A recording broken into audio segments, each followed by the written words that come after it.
following is a presentation of Main Street Media, your source for news, sports, and information on Main Street in Middle Tennessee.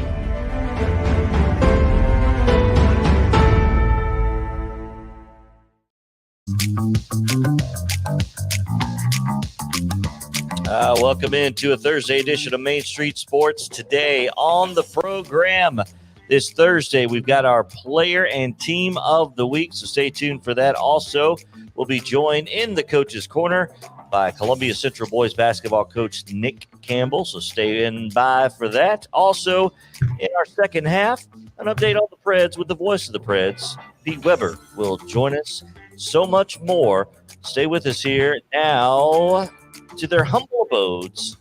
It is the Hall of Famer and Sports Writer of the Year, Mo Patton.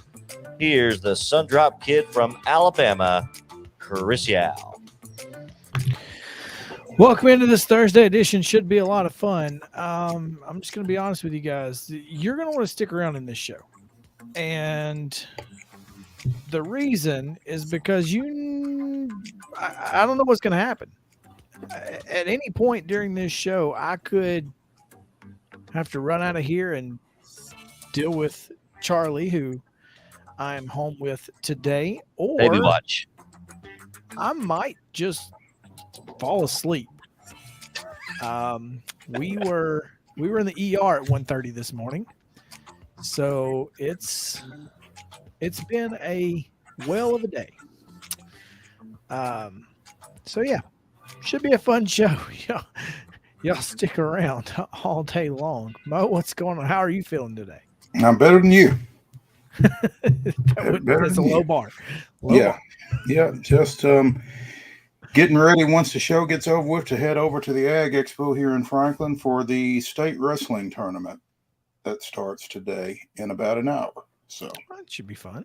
In addition to whatever else is on the rundown, because we forgot to add that. But Division I, Class A, Class AA, and girls will be in action today, starting at 3. So there's that.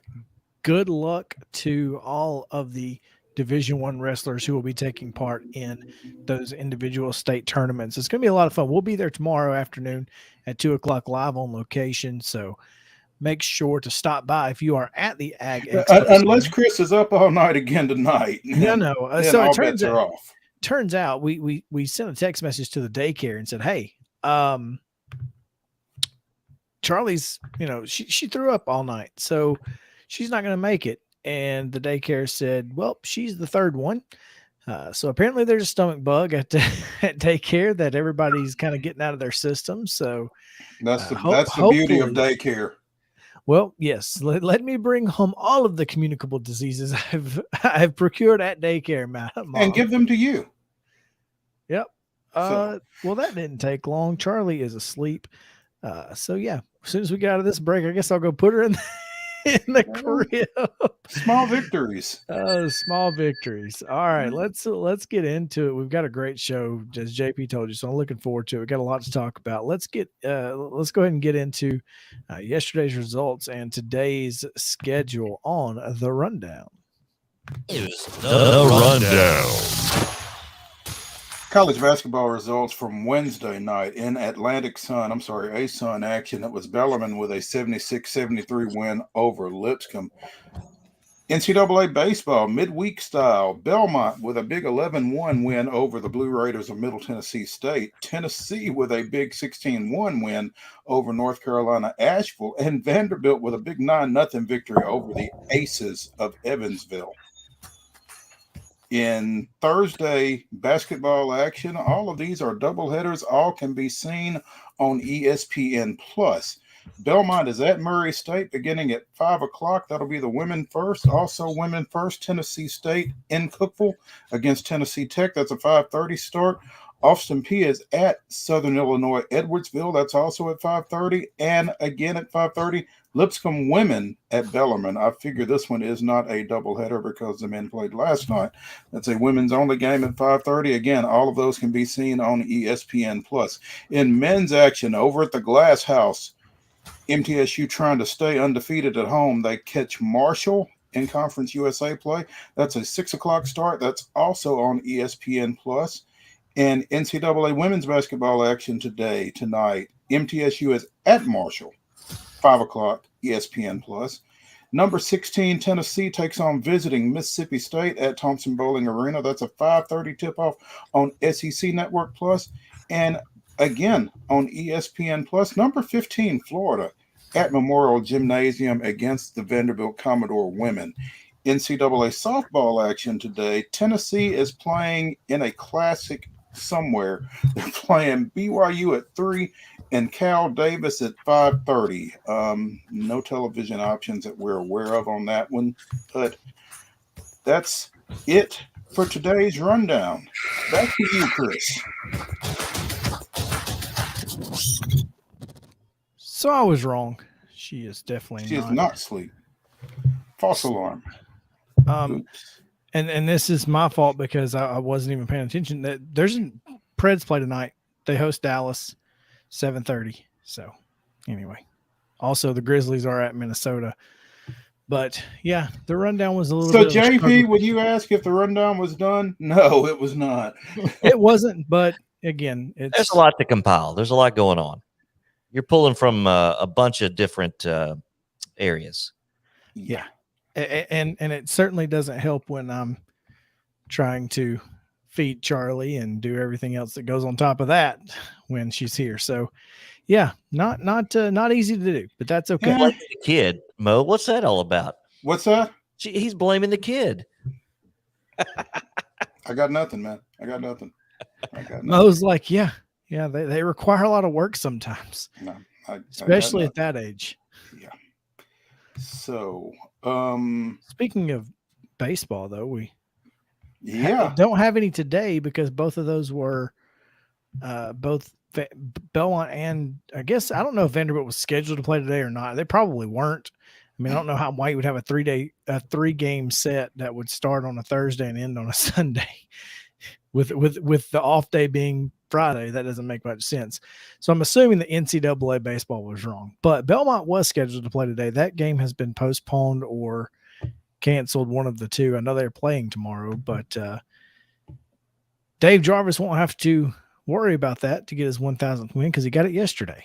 Yeah, unfortunately against MTSU, but yeah, congratulations to Dave Jarvis. In his 25th year at Belmont, last night's win was his 676th victory after 8 years at Three Rivers Community College over in Missouri. So 33 years the guy's been at it, man. And so last year he surpassed legendary Belmont coach Dave Whitten as the winningest coach in Belmont history. Coach Whitten had 663 victories at Belmont. So Jarvis is the winningest coach at Belmont and has 1,000 in his career.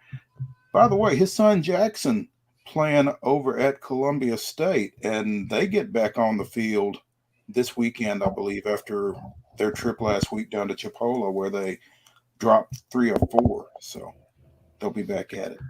But yeah, congrats to Coach Jarvis. Good dude, man.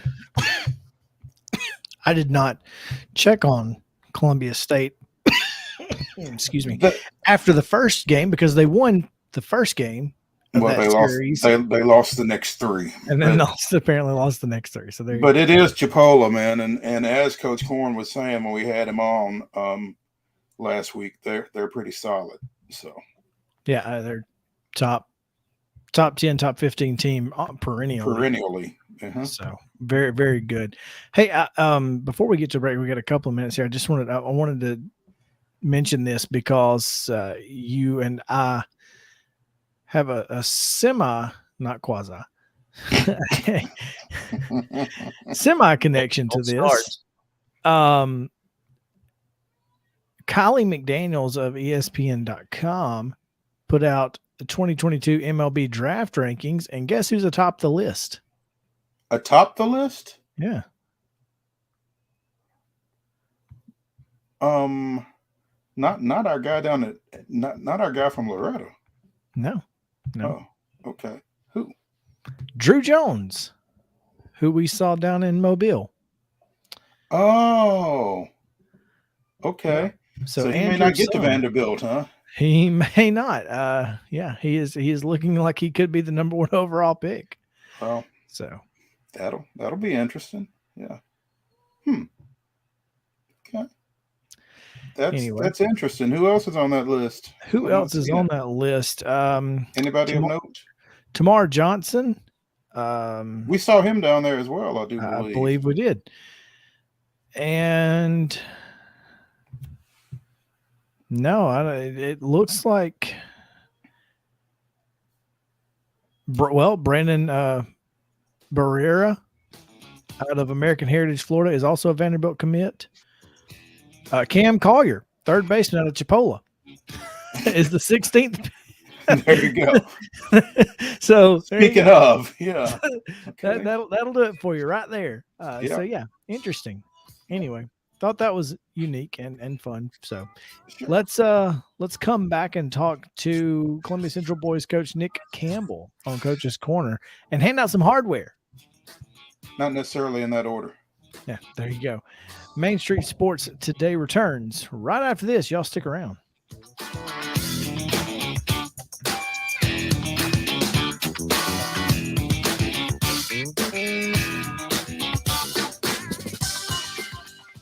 Mid-Tennessee Bone and Joint treats your orthopedic injuries and existing conditions. Our trained physicians will get you back in the game faster. Contact us at 931-381-2663 or www.mtbj.net.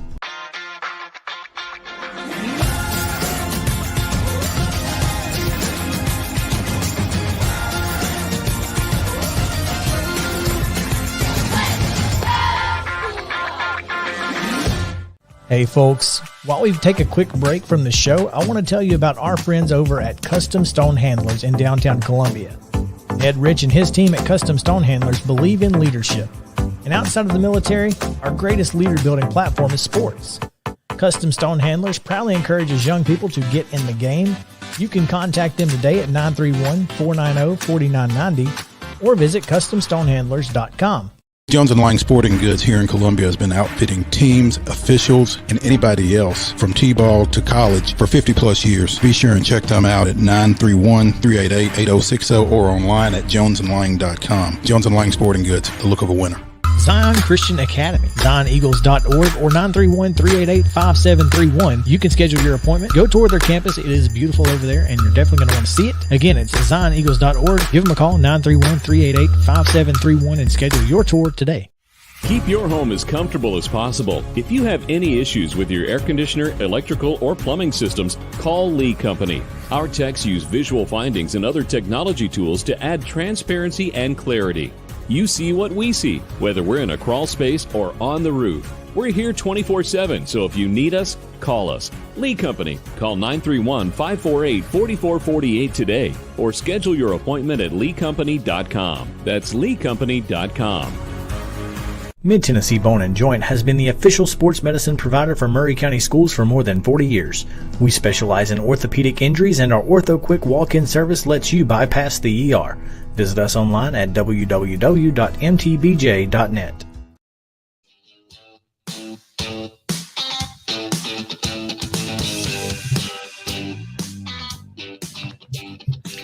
We have a special guest here on the show. She wasn't going to go to sleep and she wasn't going to stop crying. So I figure we've done a show with her on it before, and she figures since I can eat the microphone, how come she can't, right?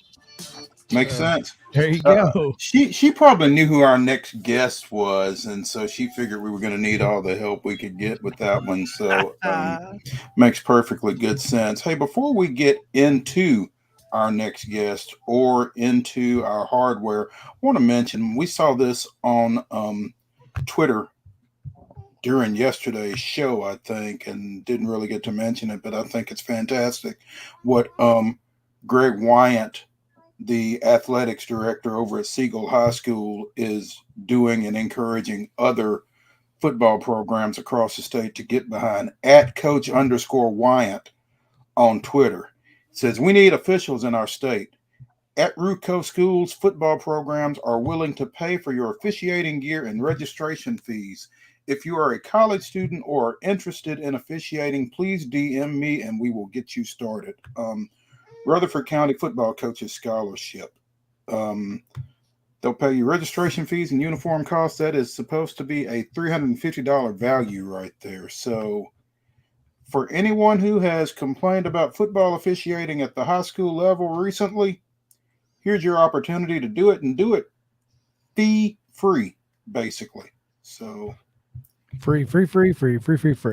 yeah. Or seriously, if you have had any inclination that might be something you'd want to do, here's an opportunity.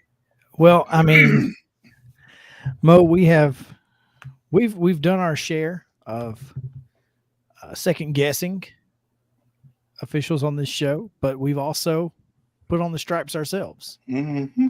So, I don't necessarily say that, I'm not saying that you got to do it to have an opinion. No, that's not necessarily the case all the time. But I do think that if you do it, you can have a better perspective, or at least a different perspective. And I think that makes all the difference in the world. I've yet to ever, if someone in the crowd, maybe at a youth game or something, says, "Dad, you don't need to talk. Sorry." Maybe they're yelling a little bit, and I say, "Well, we could use the help, and I've got an extra whistle." They've yet to take me up on that offer. But now's your chance. Nobody has come down out of the stands on that one, huh? Not once. Not one. Amazingly enough, yeah. It's a lot easier to see up there. I could just give them the whistle up there, I guess, and they could make the calls. Or you could go sit up there with them. Yeah, maybe you can see better from up there. Yeah, perhaps that may be the plan. But yeah, this is a great idea, and well done to Rutherford County coaches for making this a priority, because it is in fact a very very big need. Obviously, as you see we have a commercial every day that runs before halftime about it. So as we've discussed, the TSSAA came to a decision a couple of weeks ago. Every high school football team will be required, I guess, to play at least one Thursday night game to try to relieve some of the officiating shortage starting this fall. So yeah, let's do it. Yeah. So.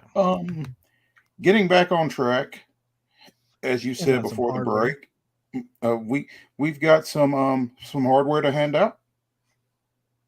So yeah, we should probably do that. We should. The End to Win Life Team of the Week, presented by our friends at Custom Stone Handlers.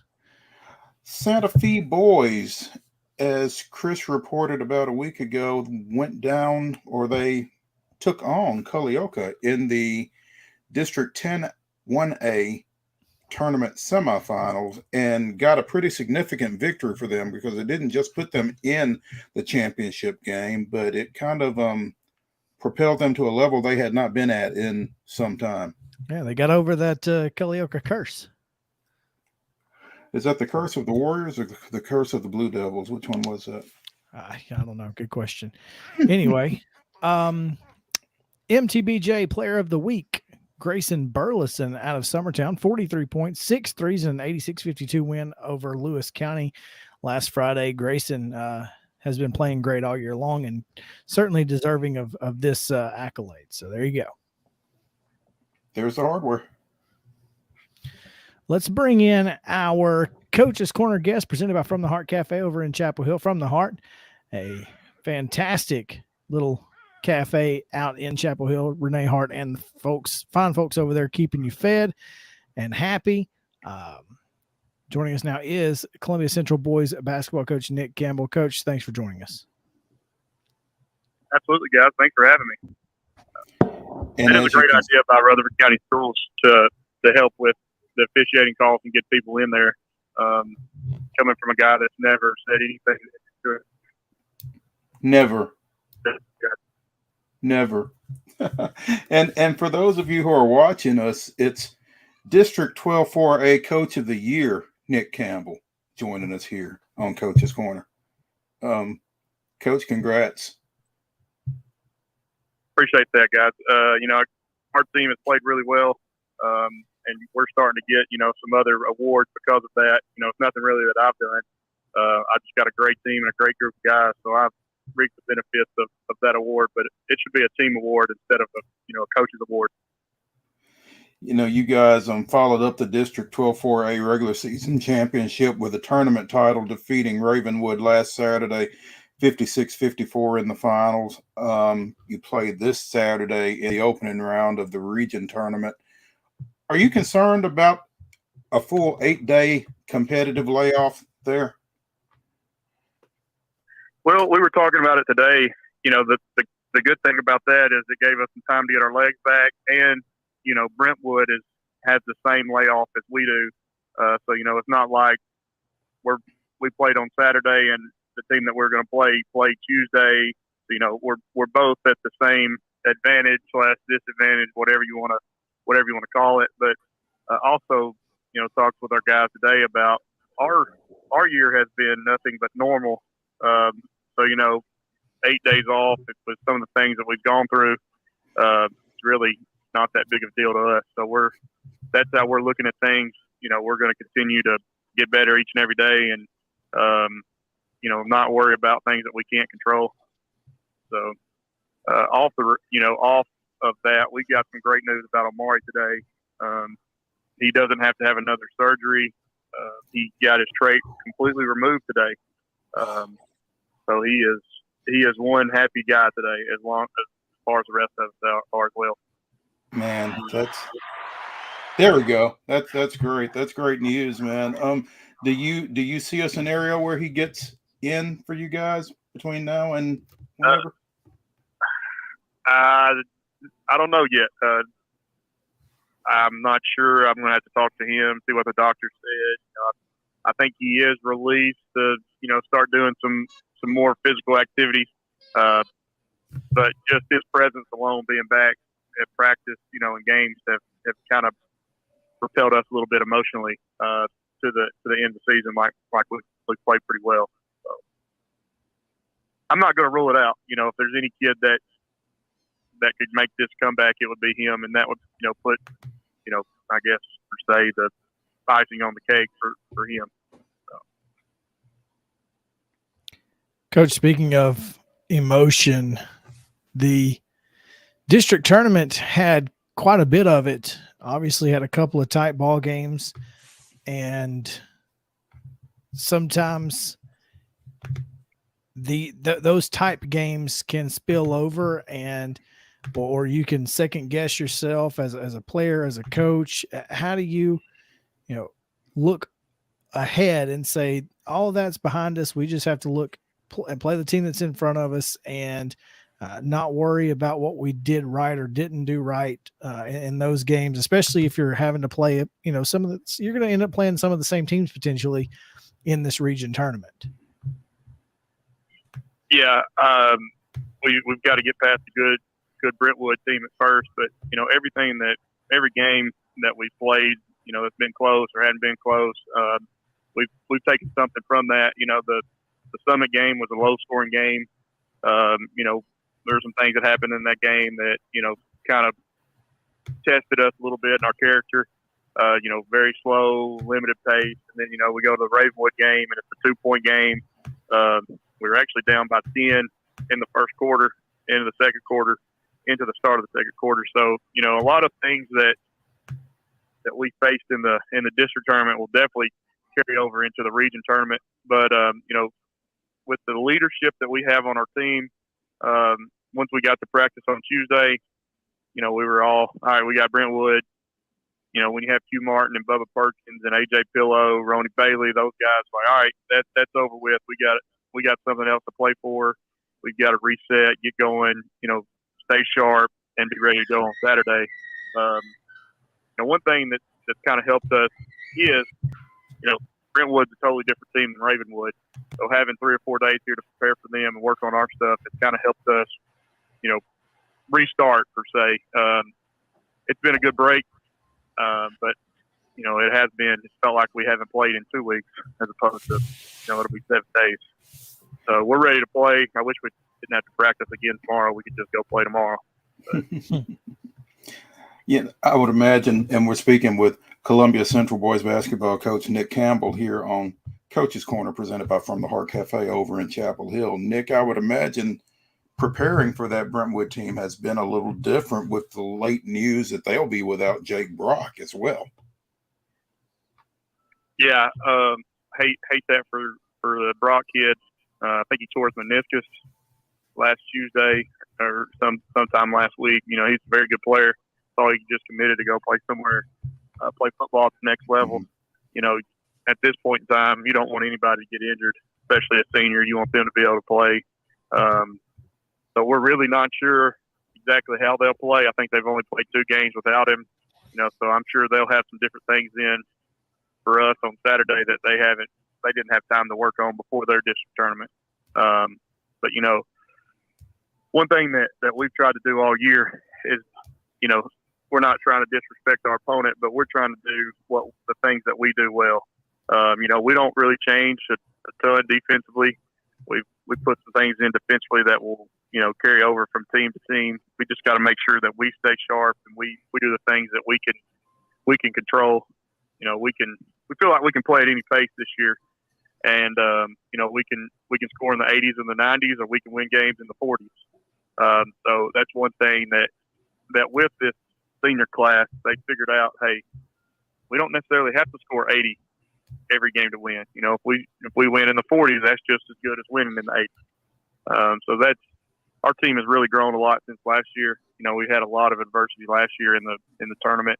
You know, lost 2 games, probably shouldn't have, but I think that has prepared us for this year and this year's tournament run.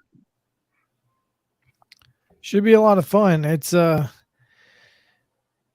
I'm not going to, I mean, obviously we don't want to speculate too far, but Independence looms in the second round if you guys were to both win on Saturday. So that's another tough opponent that you at this point, you got to beat everybody's good, and you got to beat really good teams, and a third time against Independence is going to be tough, I'm sure. So I'm looking forward to this particular region. It should be a lot of fun. Yeah, it should be. I mean, you got Franklin on the other side as well, and Ravenwood on the other side. Centennial beat Ravenwood last Tuesday. So, you know, anything can happen in the tournament, like you know, but especially when you have a region and teams that are as good as what are in our region right now. Coach's Corner here. Nick Campbell, the Columbia Central boys basketball coach and District 12 4A Coach of the Year. Coach, we appreciate it, and good luck this weekend and next week.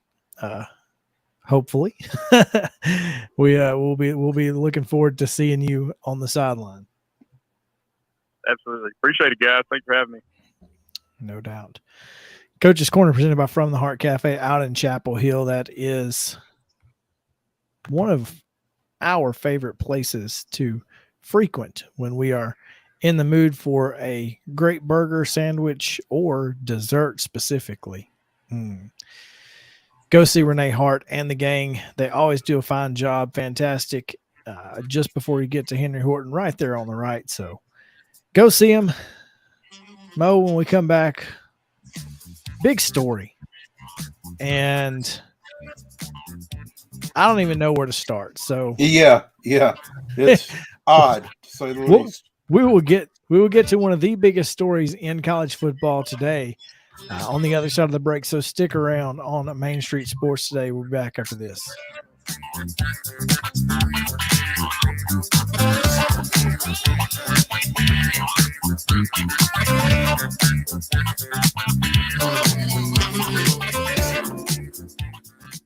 Mid-Tennessee Bone and Joint treats your orthopedic injuries and existing conditions. Our trained physicians will get you back in the game faster. Contact us at 931-381-2663 or www.mtbj.net.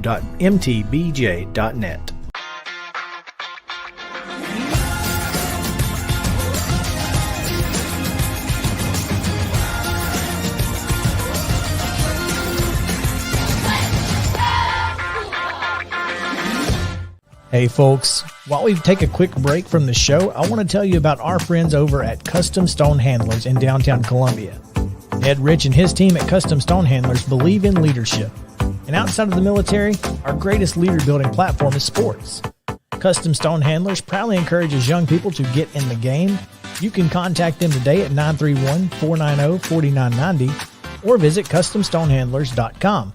Jones & Lang Sporting Goods here in Columbia has been outfitting teams, officials, and anybody else from T-ball to college for 50-plus years. Be sure and check them out at 931-388-8060 or online at jonesandlang.com. Jones & Lang Sporting Goods, the look of a winner. Zion Christian Academy, ZionEagles.org or 931-388-5731. You can schedule your appointment. Go tour their campus. It is beautiful over there, and you're definitely going to want to see it. Again, it's ZionEagles.org. Give them a call, 931-388-5731, and schedule your tour today. Keep your home as comfortable as possible. If you have any issues with your air conditioner, electrical, or plumbing systems, call Lee Company. Our techs use visual findings and other technology tools to add transparency and clarity. You see what we see, whether we're in a crawl space or on the roof. We're here 24/7, so if you need us, call us. Lee Company. Call 931-548-4448 today or schedule your appointment at leecompany.com. That's leecompany.com.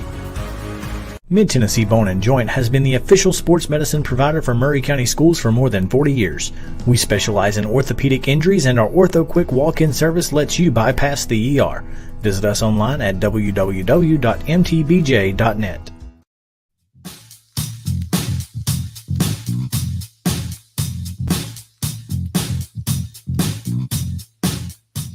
I don't know if you guys saw that my wife spent $77.92 at Chick-fil-A this morning. I don't even know how you do that.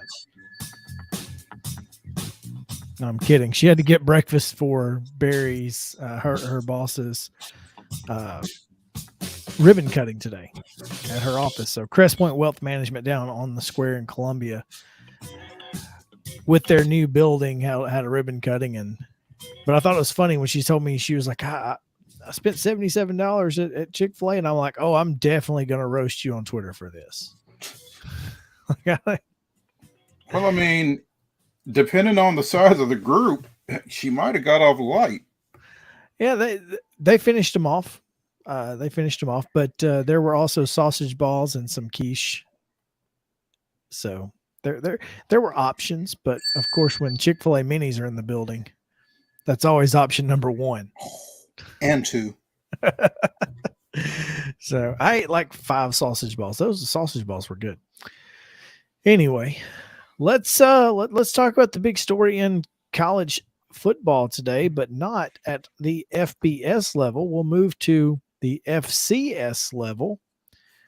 And brand new head coach at Grambling, Hugh Jackson, he's made a splash. I don't know if it's a good splash or a bad one, but it's a splash. Well, it wasn't enough that Hugh Jackson jumped on the Brian Flores bandwagon and said that he had also been asked to throw games in Cleveland, and then said, oh, never mind. No, I wasn't. Just kidding. Yeah. But now it appears that Hugh Jackson is named as his offensive coordinator, Art Briles. And if that name's not familiar to you, it's because he hasn't coached collegiately in about 5 years. And the reason he hasn't coached collegiately in 5 years is pretty bad. It's about as bad as it gets. I mean, speaking of train wrecks, the Baylor situation. I mean, just Google Art Briles if you don't know who we're talking about. Surely you do. If you're listening to us, I got a pretty good idea you do. You probably should. Briles, one of the best offensive minds in the game. Mm-hmm. But there is a pretty rough stigma here around him. And then on top of that, it's like a lot of folks have been talking about for the last, 3-4 weeks with Brian Flores. It's just another opportunity for a black coordinator at a historically black college and university that doesn't get the job. Now, if you take away everything that happened at Baylor, this is probably a home run hire. Oh, but well, if you take away everything that happened at Baylor, he's not this available. hire doesn't take place. He's not available. Exactly. Yeah, right. So you have to take that into consideration. And I don't know why you give this guy a shot over anybody Any else. number of guys. I mean, Mo, you would probably have been a better option. At least, I wouldn't PR go that wise. far. I wouldn't go that far, but we certainly know people that would have been less incendiary. You and I do, literally. Oh, absolutely. So there's a lot of things that don't make a lot of sense about this, but I guess if you can handle the backlash, if you can handle the press conference, then go win ball games. Again, what do we say all the time, Mo? You can lose games. Well, you can win. Winning cures a lot of ailments. That too. Here's the thing. I don't know if you can win the press conference with this. There's no. I didn't say win. I said withstand. Oh, well, I don't know that you can withstand it. Well, unless he gets fired, I guess he will have. I don't know. He may. I don't. What is so important about Art Briles that with his background, with his baggage, he's the guy you've got to have?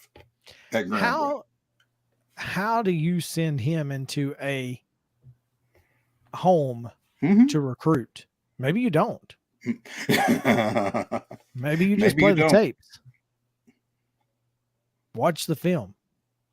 And Hughes says, look, it's an opportunity to play in a dynamic offense that could get you seen. And at the FCS level, it's almost, that's kind of the biggest point. I guess. I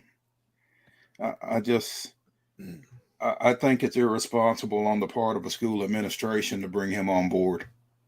Oh, I don't disagree with you. My point to this is I absolutely see the upside reasoning. I just don't think it was worth what it meant to hire him. Well, and what it says. We don't care if you have sexual assault baggage, which Art Briles was most certainly a major part of at Baylor during his tenure. And that was what he said. Basically, I don't care. I don't care what you're doing as long as we're winning ball games. That's what he said. That's what the Baylor administration said. And it sounds like that's what Grambling's saying. There you go. That's if you can withstand the press, then you're probably going to win ball games. But was it worth it? Yep. That is the question. And I just don't know that it is. Since his time at Baylor, he has worked, I guess he worked with Hugh Jackson in Cleveland. That's where this connection comes in. Yeah, I guess so. And then he was hired by the Hamilton Tiger Cats in the CFL for about 24 hours. Yeah. Actually, no, it was like 12 hours. Yeah.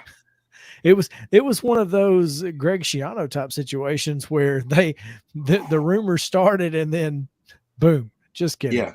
Yeah. It was like they announced it at 8 a.m. and by 5 the same day he was gone. It's like, don't unpack those boxes, bro. Yeah, no. And then has coached at the high school level in Texas for the last 2 years. So, which is kind of crazy. I do think that there should be a road to forgiveness. I think there should be a road to second chances. I just don't know. Doesn't that road include some type of mea culpa? Well, on his part, this is kind of my thought is at some point on that road, you have to make amends, not to go 12 steps out of this, but you have to admit that you have done it, attempt to show that you are remorseful for the entire situation, and then somehow try to make amends, whatever that may be. And then we can start on a path to a new beginning or a second chance. And I don't know that any of that has taken place. The fact that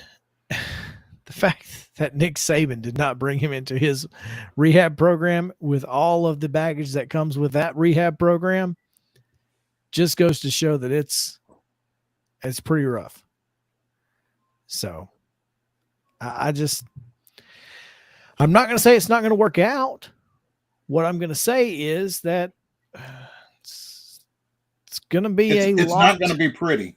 It's not going to be pretty on the way there. You may end up with something that works, but it's probably going to leave a lot of mud behind you.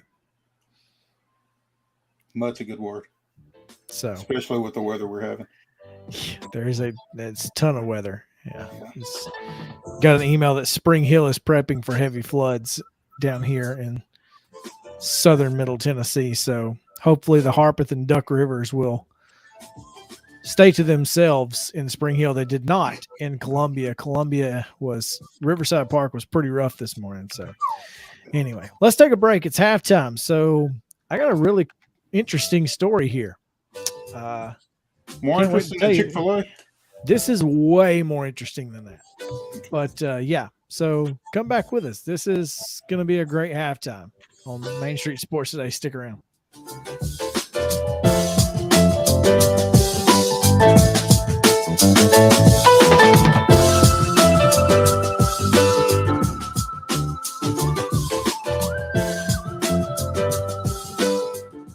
Are you an enthusiastic sports fan? Want to have fun and get in on the action? Heck, yes. That'd be awesome. Have great attention to detail? Want to stay active? Definitely. Want to give back to the student athletes in your community? Obviously, yes. Then you'd make an excellent high school sports official. We need more officials in Tennessee. Because with no high school officials, there are no high school sports. Sign up today at highschoolofficials.com.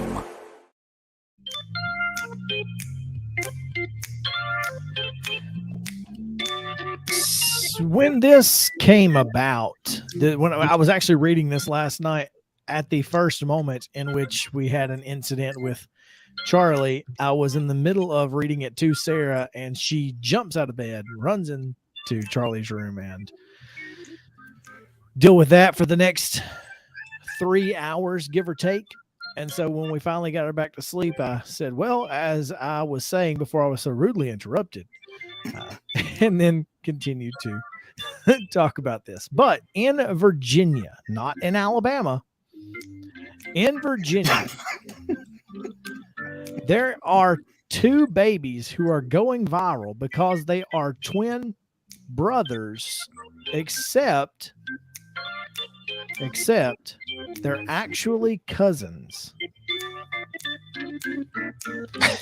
Their DNA is identical, and they will be identical twins, but they are not brothers. They are cousins because their parents are twin brothers and twin sisters.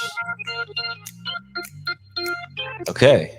JP's mouth just like he had to yes, off the yes. floor. All right. So twins married each other's twin. Right. That's correct. No, not each other's twin. No. 2 twin brothers. Yep. Correct. Married 2 twin sisters. That's correct. Yeah. But they're the sisters. Okay. Are sisters, and the brothers are brother. The boys are brothers. The females are. So it's like a double brother-in-law, sister-in-law. It's exact. So here's the thing: is because identical twins have the same DNA. I learned this on one of those true crime shows where they arrested a guy and his twin brother actually did it because his DNA was at the scene. And I guess I hope you got a good relationship with your twin brother, so he'll If you get arrested, he'll come forward. But anyway, the identical twin sisters have identical DNA, which means that both of their kids have identical DNA. So therefore, they have DNA as if they were brothers, even though they were identical twin brothers. They will grow up looking identical. Okay, this is insane. How far apart were they born? They are pretty close in age. They all live together, by the way. Well, of course.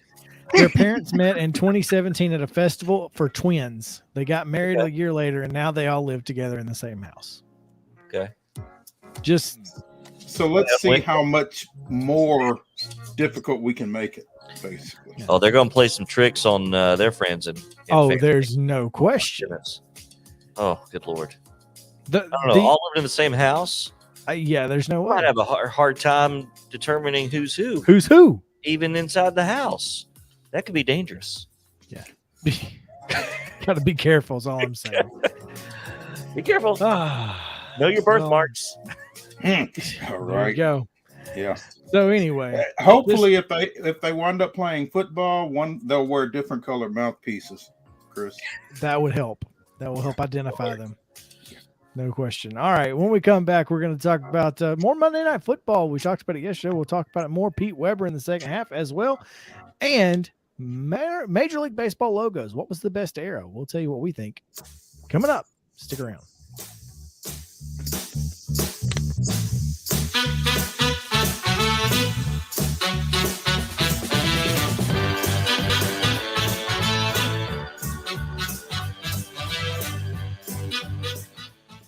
A game without a crowd is just a scrimmage. A performance without an audience is just a rehearsal. Without your presence, high school sports and the performing arts aren't possible. Ensure that these essential extracurricular activities continue to enrich the lives of students in Tennessee. Purchase a ticket to your local high school's game or performance. This message presented by the TSSAA.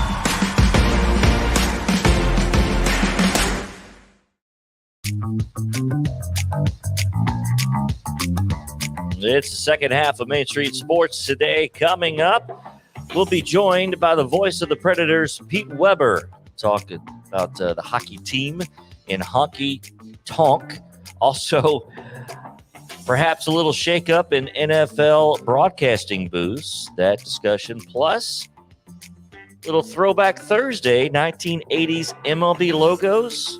A little discussion there. Let's get back to the Hall of Famer Mo Patton and the Sundrop Kid from Alabama, Chris Yao. Welcome back in. It is a throwback Thursday. There you go. I like that. As we'll get into some logos later. I'm excited about it because this is a good one. This is going to be fun. But scrolling through Twitter, as we are wont to do here on the show, I came across that, not the Super 70 Sports, but whatever it was. That's when I came across the 1980s logos, and I thought, man, these are cool. So I'm looking forward to getting into that. But before we do that, yesterday we told you that the Monday Night Football quasi doubleheader is coming back, and I guess perhaps one of the broadcasters on one of those games will potentially be Fox's Troy Aikman, who would be leaving Joe Buck Current and headed. Fox's Joe. Yes. Yeah. So he would be leaving Joe Buck in the booth and heading over to potentially ABC, ESPN for Monday Night Football. And honestly, I like Aikman. I think he's good. I think he was better before Tony Romo showed him up, and then he tried to start being Tony Romo. But I do think Aikman is a good analyst, and I think he would be a good addition to Monday Night Football. Yeah, I mean, I don't disagree with that. I think I could listen to Troy Aikman a lot more easily if he were paired with someone other than who he's paired with. Come on. Yeah. So, I mean, that should make him an easier listen, whoever he's with on Monday Night Football, I think. Unless it's play-by-play guys coming as well. I don't think that's coming. I don't think that's going to be I don't see that being what happens. Who is the play-by-play guy right now? Is it Tirico? No, for Monday Night Football? Yeah. It is Steve Levy. That's right. Okay. You tell I don't watch a whole lot of Monday Night Football.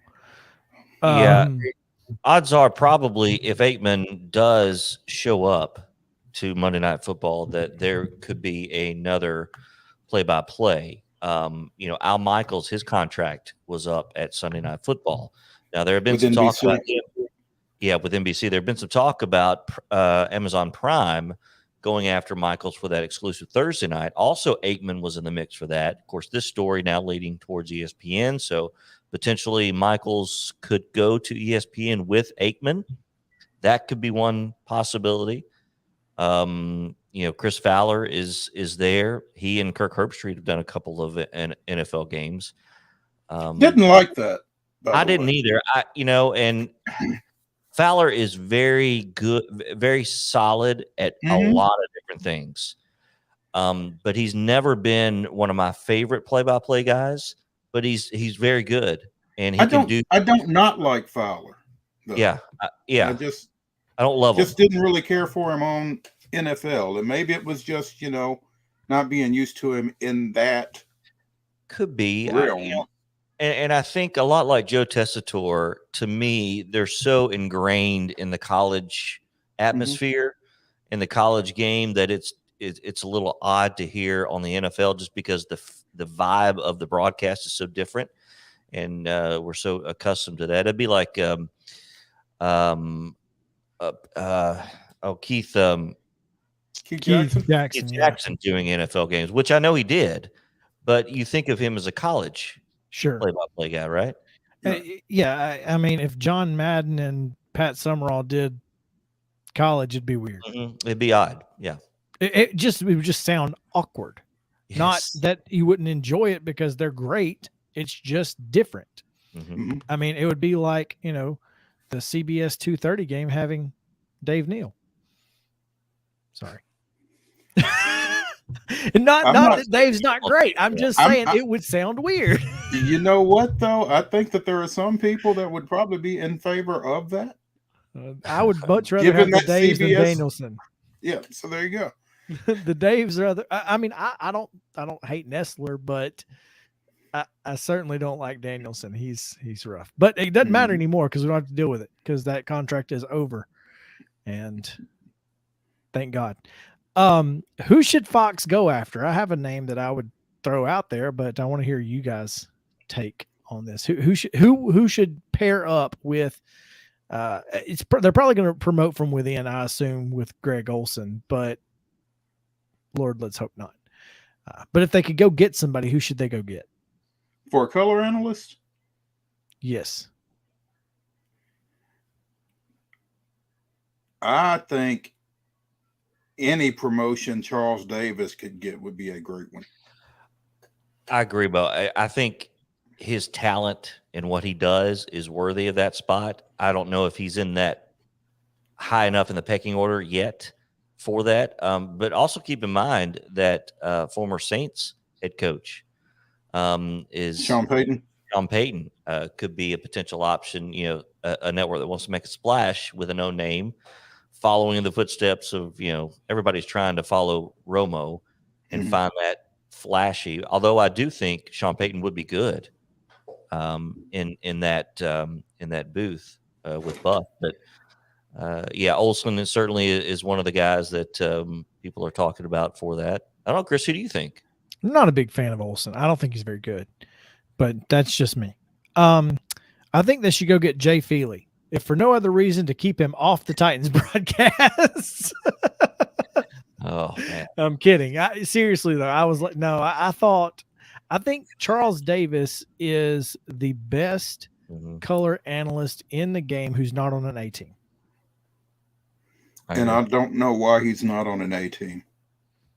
Maybe it's just the people in front of him. I don't know, because I don't pay enough attention to it. But I think he does a great job.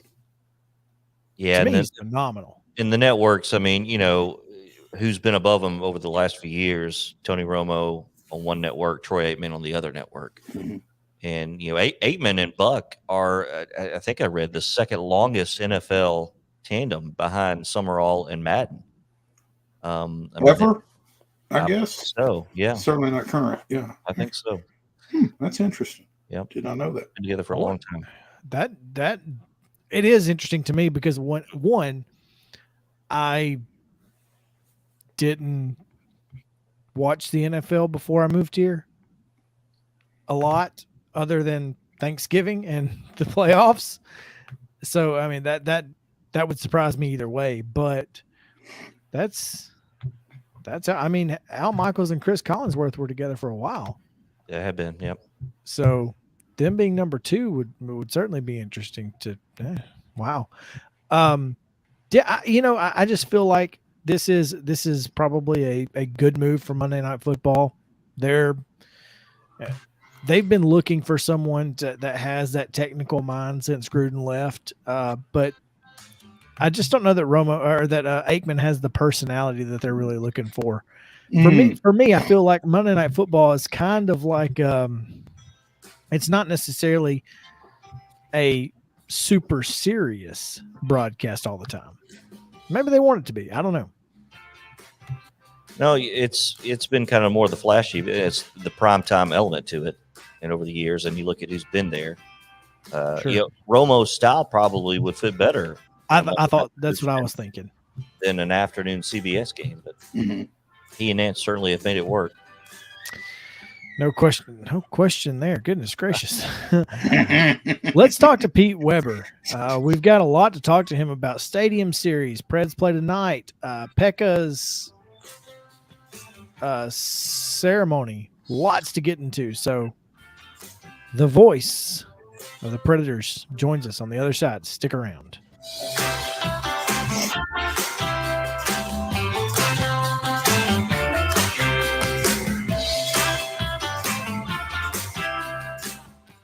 Mid-Tennessee Bone and Joint treats your orthopedic injuries and existing conditions. Our trained physicians will get you back in the game faster. Contact us at 931-381-2663 or www.mtbj.net.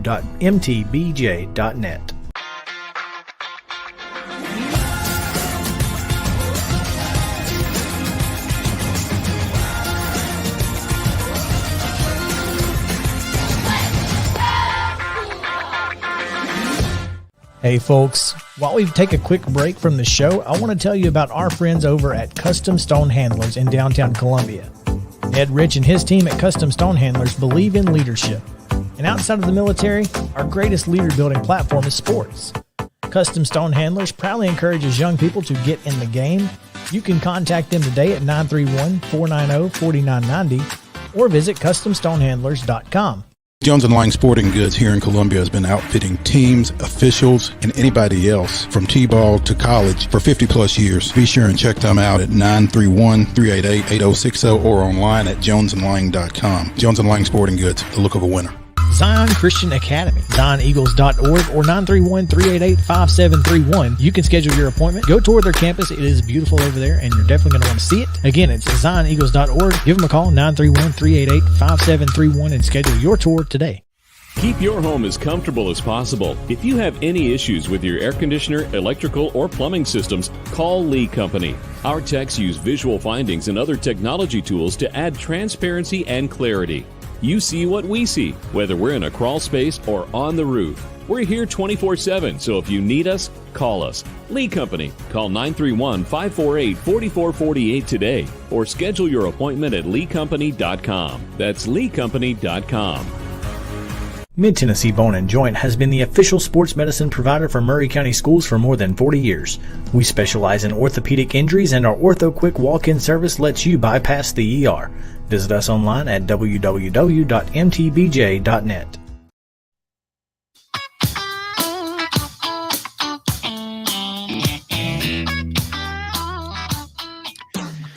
Welcome back to Main Street Sports today. We are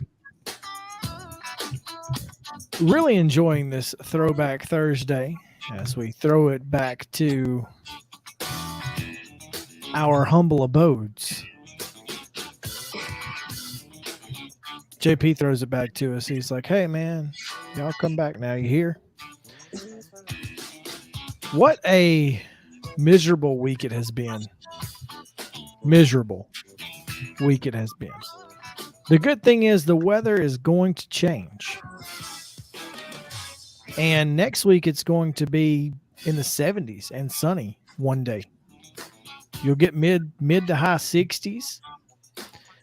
But Saturday, Mo, your favorite, colder than a well digger's behind. 49 degrees, the high in Middle Tennessee. And that bodes well for an outdoor hockey game. Because it could be worse. It could be. It could be 79 around here. You never know. So this is great news if you are the Nashville Predators in the National Hockey League. Hopefully Lake Tahoe doesn't happen again. So to talk a little bit about that game and, of course, tonight's big ceremony with the GOAT. And Nashville Zoo named a goat Pekka, by the way. Did you see that? That was Monday, guys. That was phenomenal. We have Pete Weber joining us now, as you can see if you're watching. And Pete, welcome in. How's it going? Thank you very much. Thank you very much, guys. I was surprised you didn't bring my name up as one of those Monday Night Football commentators. I thought I'd just throw my hat in the ring there. Well, I'm in. We just figured that there would be a conflict with hockey. But we play so few Monday nights. See, I could probably work that out. Oh, okay. Well, let's get it started then. Pete on MNF. There we go. There you go. Hashtag Pete on MNF. Okay. Yeah. Pete, tonight the Preds at Bridgestone Arena will be recognizing Pekka Rinne and raising his jersey to the rafters. But there was a big luncheon yesterday, I guess, that recognized him as well, and I'm sure you were quite involved in that. Yeah, I emceed that yesterday at the Grand Hyatt downtown, and a full ballroom for Pekka. Pekka's family, his parents, his two sisters, his twin, and his fiance and their son Paulus. They were all there taking it all in, and Pekka had been told before the program began that he wouldn't have to speak. I only had to call him up to the podium 3 times during the course of the program. So he got more than a little bit surprised, but he did a great job. So y'all set him up, basically? I didn't. I'm going to put somebody into the bus here right now. Rebecca Ward Rebecca Ward King is the one who said, no, you don't have to speak. You'll be fine. Better to be prepared in the event that Pete Weber is the MC, apparently. That or my agenda called for me to call him up 3 times. Oh, wow. That's even better. Yes. So let me ask you then, was this a left-hand, right-hand thing, or was this intentional? I think it was a left-hand, right-hand thing. I don't think with any question. Okay. Yeah. Okay. So it was not a conspiracy. No. Okay. That's good. That's good. Yeah, I'm sure Pekka took it in stride, though, you know. He always has done everything else. I mean, here's a guy, his first ever game in the NHL against Chicago back in 2005, the first shot he faced in the league. And here's this kid who grew up in Finland, dreaming of coming over and to excel here. First shot he faced, shorthanded goal, beat him. Then he hangs in there and wins the game 5-3. So I think we've shown that a quite resilient goaltender, to be certain. I think the one thing that might surprise people if they don't follow a whole lot of hockey and then they see Pekka Rinne on the screen or whatever, particularly in a street clothes like last night. Yes. He's taller than you think. Oh, yeah. Oh, yeah. At one point when we had Anders Lindbach as his backup, we had 13 feet of goaltender. Yeah, we had 6'5" and 6'7" to cover the net. Yeah, so that was and obviously they aren't going to be huge guy in terms of width. Mm-hmm. But when they go down on their side, they can certainly cover a lot of net. Then that's for certain. And good luck going top shelf, right? Yeah, very good. If you can hit that one, you are truly a sniper. Yeah. Wow. Pete Weber, the voice of the Nashville Predator, is with us here on Main Street Sports today. Obviously, a big night again, as Pecorine will be recognized prior to, during, all night. How does that work? Well, we're asking everybody who's attending the game to be in their seats by 5:45. The program will start at 6, and not a 7 o'clock face-off tonight. It's going to be much closer to 7:30. So we're kind of following what the St. Louis Blues did a month or so ago when they retired Chris Pronger's number. I just don't think Pekka will chug a Bud Light on this podium like Pekka. Pekka won't be doing that. Chris Pronger did do it, and I think that was part of a sponsor thing in St. Louis. Tonight's a big night.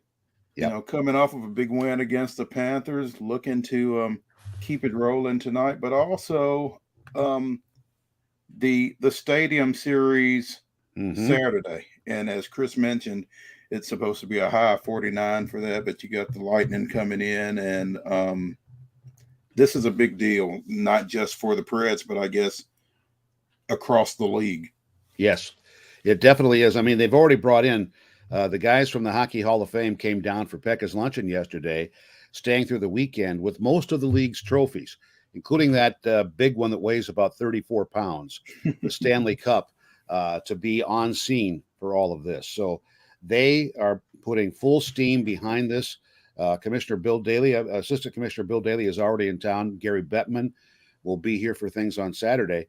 And as part of this Pekka and the Stadium Series game, the number of Preds alums who have come back to town. We had a little informal gathering last night, and Scotty Upshaw was there, Jordan Tutu was there, Steve Sullivan came back, Shea Weber got back. He didn't get back in time for the luncheon yesterday, thanks to some problem with the airport in Calgary making the connection to come through here.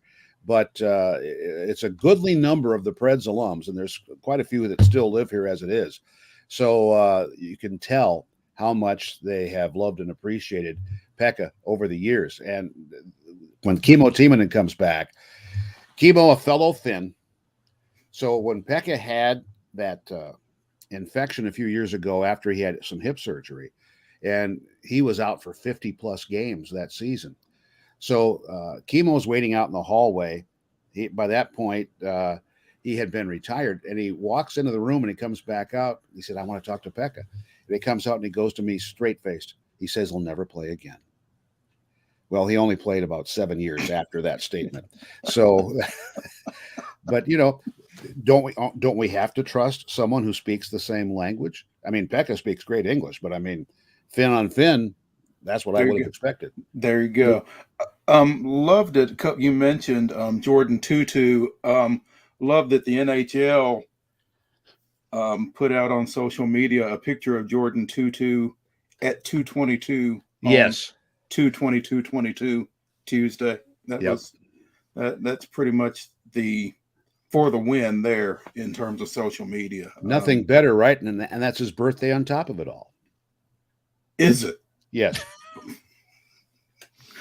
Yeah. When else could he have been born, right? I was there you gonna go. say. That's a good point. Now that you mention it, yeah.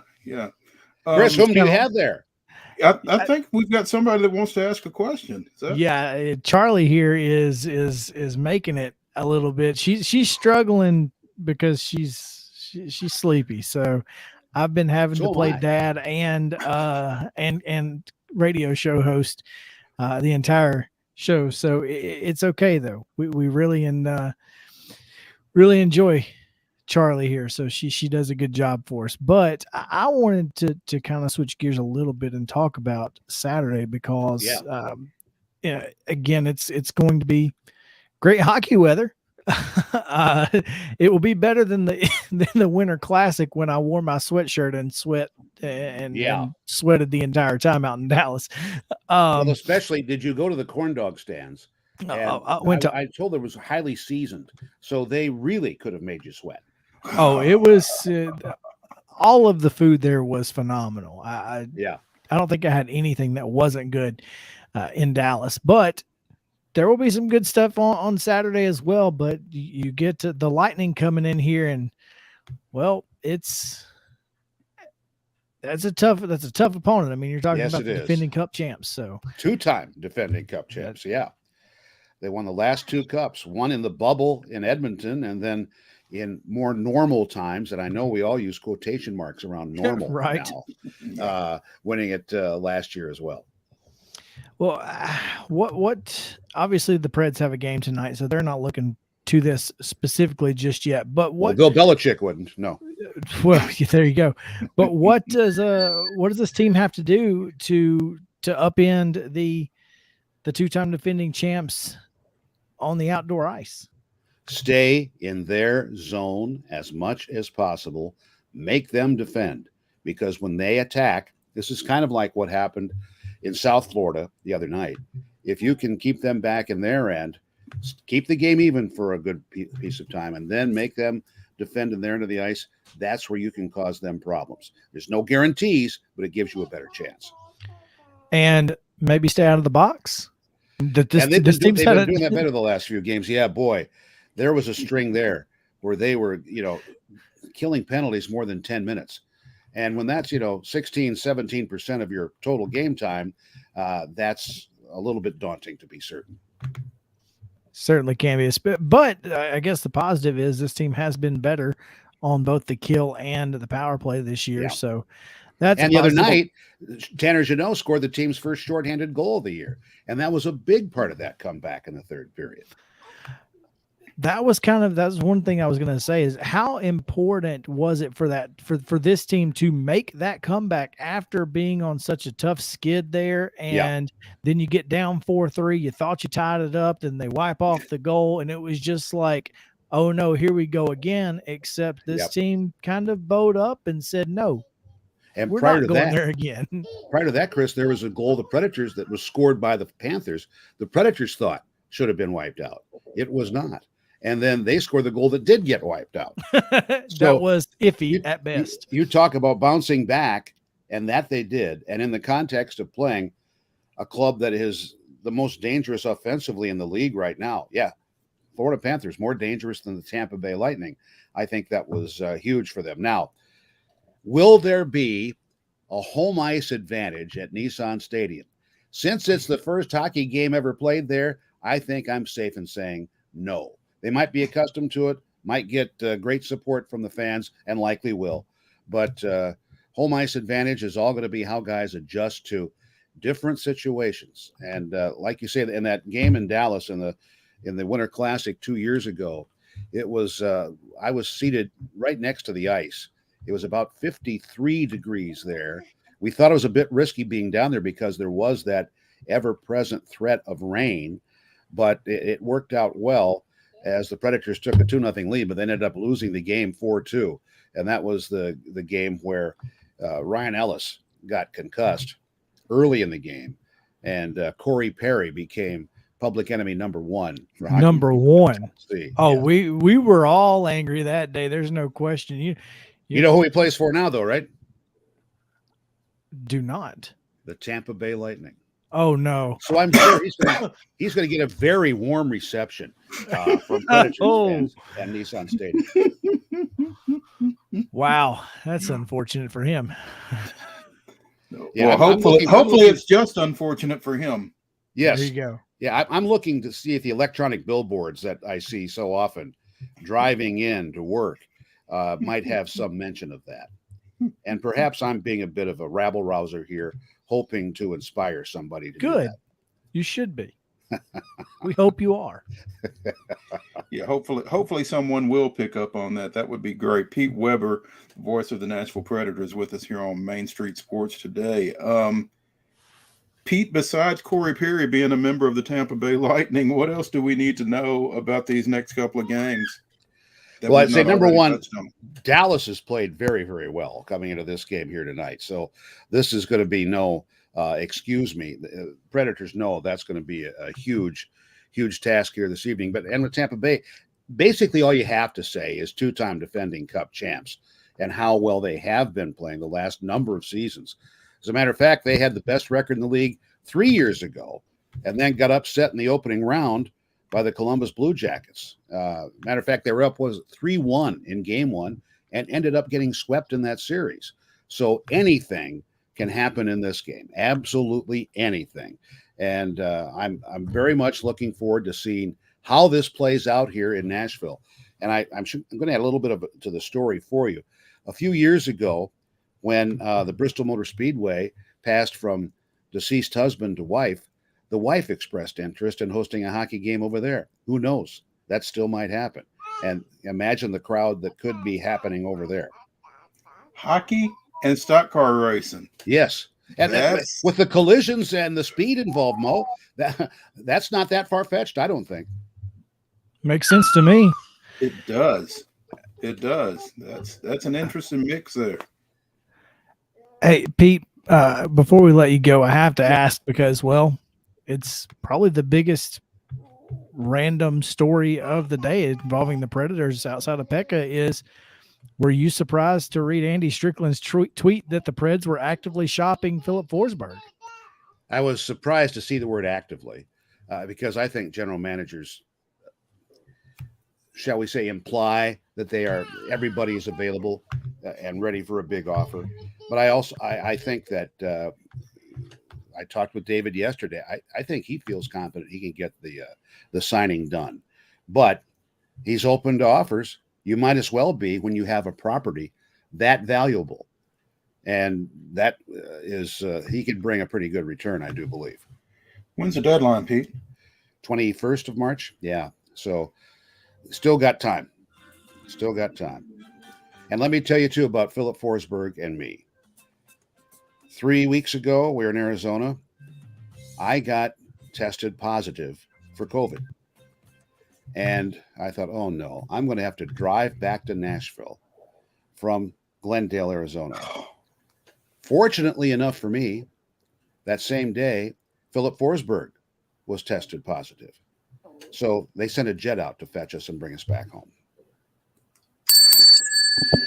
I think Philip should be thanking you, Pete. Oh, no. I was very thankful. And the worst that both of us had was like cold-like symptoms. So we're flying back here to Nashville with Jacob Hartsfeld, our pregame show producer, who also had tested positive. And we're going, all we have is like sniffles. We all could have done our job last night. But with the current protocol, not to be. No doubt. Pete, thank you, man. We appreciate it as always. I hope you get to hold on to your headphones and your microphone there. He's having a tough time with the microphone, I can tell. Pete Weber, voice of the Nashville Predator, is with us here on Main Street Sports today. Pete, we appreciate you. And when we come back, we're going to get into some MLB logos right in Chris's wheelhouse. Stay with us. Sir.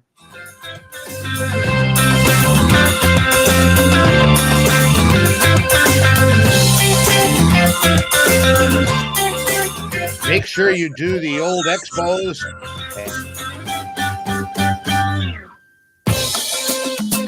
Mid-Tennessee Bone and Joint treats your orthopedic injuries and existing conditions. Our trained physicians will get you back in the game faster. Contact us at 931-381-2663 or www.mtbj.net.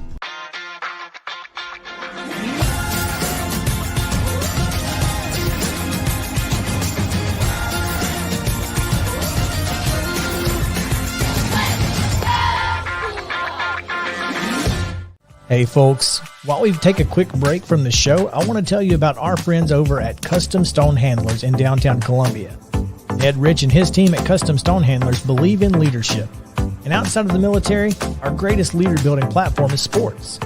Custom Stone Handlers proudly encourages young people to get in the game. You can contact them today at 931-490-4990 or visit CustomStonehandlers.com. Jones & Lang Sporting Goods here in Columbia has been outfitting teams, officials, and anybody else from T-ball to college for 50-plus years. Be sure and check them out at 931-388-8060 or online at jonesandlang.com. Jones & Lang Sporting Goods, the look of a winner.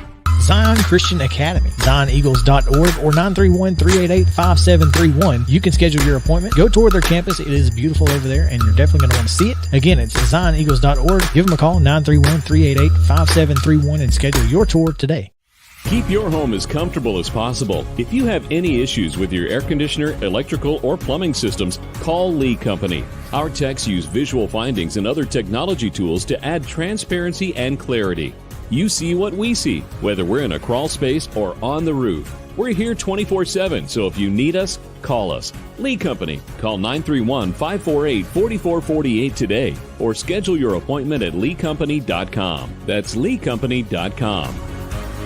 Mid-Tennessee Bone & Joint has been the official sports medicine provider for Maury County Schools for more than 40 years. We specialize in orthopedic injuries, and our Ortho Quick walk-in service lets you bypass the ER. Visit us online at www.mtbj.net.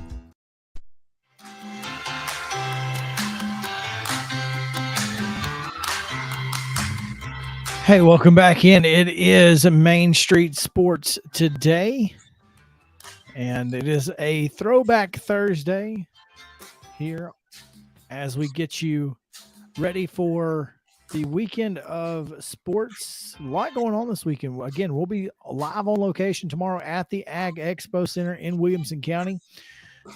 Mo's heading out to see some wrestling this afternoon, and we will then be there again tomorrow on location. Should be a lot of fun. Looking forward to it.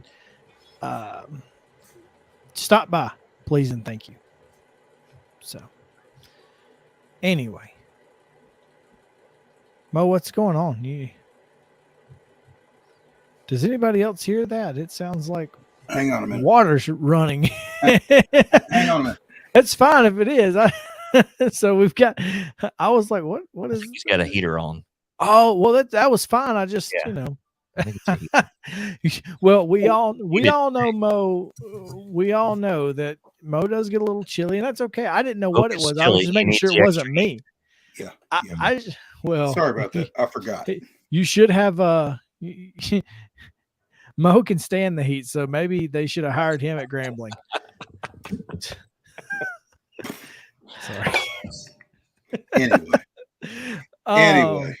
Hey, Mo, I had to tell you this before we get into, and this is kind of high school related here in Middle Tennessee. The Class 6A state semifinals in Alabama, Class 6A now, will feature the Coleman Bearcats. And the reason that makes a difference here is I just want y'all to know that Beach beat Coleman by 40. 40? 40. And 40. that team is in the state finals. State finals? Well, they call it the finals. They can't call it Final Four, but that's it is the state semifinals, but it's at the finals. Okay. So anyway, they're in the Final Four of Alabama's Class 6A, which is it is not the top, but that's crazy. So how Alabama has 7 classes for everything. They have 7 classes for everything, and the 7th class only has 32 teams in it. Okay. It's a lot. It is a lot. But they also don't separate private schools either. So that also makes a difference. Okay. So there's that. Anyway, I just thought that was, I just thought, my gosh, this Beach team is incredible. Apparently. I mean, how good are they if they're beating a 6A Final Four team from Alabama, which I know Alabama basketball, whatever, but by 40? Oof. 40 is a lot. 40 is a lot. Yeah. So anyway, they're I'm kind of scared. I hope whoever comes out of that region 6 is prepared. Yeah. That's all I'm gonna say. That's all you can say. Yeah. No question. I was scrolling through Twitter and I found this, and JP has it available to us. The Logos from Major League Baseball's 1980s era, to me, is there a better era? I mean, here are my favorites. All right. The White Sox are among my favorites. Obviously, the Brewers, they finally went back to it. The Mariners, I absolutely love. The Braves, I like it better. And really, I mean, the Astros is really cool to me. The only one that's probably worse is Texas, I guess. You don't like the quarter-ton hat? I think the Texas logo for the time is pretty cool, and I mean the 10-gallon hat just says it all. I think I don't necessarily have a problem with that, but to me, everything falls in line behind the ball and glove, the MB there of the Milwaukee Brewers. I just think that's a fantastic logo. Well, we've had the top 5 logos, and that was both of our number ones, I believe. Because it really is. Now, the Angels logo, the one I remember from that era was the A with the halo. With the halo. Mm-hmm. And then when they were California, it was the CA, which was by far their best. Which a certain local school later lifted. Yeah, well, that happens quite often. I love the Detroit logo here. The cartoon tiger head to me is really, really cool. Much better than just a plain D. But you don't like the old script D? I mean, it's fine, but I think this one's better. I don't know. I mean, I understand that's kind of how baseball works, is letters make great logos because they got to go on caps. Yeah. I like the Mariners, the upside down trident deal there. I think that's kind of cool. I don't know why you go away from that. Yeah, that one's kind of been lost, at least in my mind. I did not remember that Mariners logo. Oh yeah. And it's phenomenal. Yeah. For me, the one that really speaks to this era is the Expos. Mm-hmm. And, I'm sure many baseball parks still have this, but get those mini helmets with ice cream, soft serve ice cream. Mm-hmm. The Expos helmet was the one I always wanted. And my first T-ball team, I was on the Expos. So the first baseball T-ball that I ever played on team was called the Expos. So maybe that's played T-ball. Yeah, I sure did. So both my brothers, the 2 teams that they played on in Little League were the Dodgers and the Cardinals, and I just couldn't take it. And by the way, Mo, we kept score in our T-ball. Well, good. I'm glad we kept score. JP, when we had winners and losers. We played Dizzy Dean, and my dad will remember this story. We were in the district tournament, or I think it was a district tournament, and we were in T-ball now, 5 and 6 years old. Yeah. And the 9th batter comes up, and you run to home plate, and you hold the ball up, and that's how you end the inning, right? Well, most teams, that's how the innings ended. We were pretty good, and we could throw it to first and get people out. Well, in the middle of one of the games, the guy looks at my dad who's keeping book and says, "Oh, y'all get people out." And my dad's like, "Isn't that the point?" I mean, we were a pretty good T-ball team. I mean, we went to the state tournament. So, but I just thought that was funny. Wait, stop. Tournament T-ball. Oh yeah, in Dizzy Dean, you go all the way to the World Series in T-ball. In T-ball. Oh yeah, because we were good. We kept score too. We could get people out, and you could get people out. Yeah, which that's all you really had to do in T-ball was get people out because the other teams couldn't. Oh man. Anyway, we didn't have the major league teams though. We were just Dora or East Walker or whatever. So anyway, bring back the Trident logo. That's all I'm saying. There we go. Just bring it back. I like it. And then bring yourself back tomorrow as we are live on location at the Ag Center. Come by and say hello if you're going to be there. We'd love to talk to you. Yeah, don't come by if you're not ready to sit down though. Right. You might throw some headphones on you. Yeah, exactly. know Don't be like Pecorine and be ready to talk. Yeah, go ahead and be ready to talk. So. All right, y'all come back tomorrow. It's gonna be a lot of fun. Looking forward to it on Main Street Sports Today. For JP and Mo, I'm Chris Yosling. Have a great day.